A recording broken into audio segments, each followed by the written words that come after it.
Hi, this is Andy from the Nail Gun Depot. Today we're going to show you how to clear a jam on a coil framing nailer. Today's tool is a Hitachi NV83A5. Now Hitachi is now known as Metabo HPT. So, the first thing I want to do is disconnect my air supply. You're better off taking the current fasteners out of the tool. And then basically I'm going to push that driver blade down with something hard.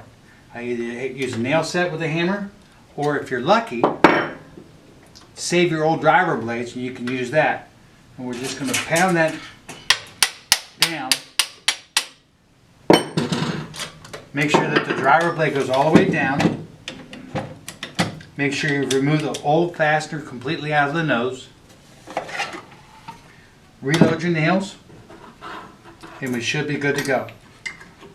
Now, some of the reasons that the tool will jam in a coil nailer, your feed system is basically the nails are pushed forward with an air cylinder. If you don't get enough oil down into the air cylinder, it's going to be sluggish and it's not going to feed the nails properly.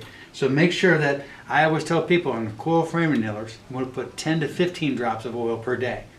Alright, the other thing to remember is a coil has to be round in order to feed the nails. That's a good looking coil. This, on the other hand, which got dropped, is not a good looking coil. You can try to make that round again to save that roll, but odds are you're just going to be frustrating yourself. So you need to keep the tools oiled. You need to make sure that the fasteners aren't whacked out and out of shape. The other thing is make sure you're using the right fastener. If you're trying to use a siding nail, which is a smaller diameter, different type of wire collation, in a coil framing gun, which is a lot larger, you're going to have issues. It's just the wire's not going to fit right and it's not going to feed right.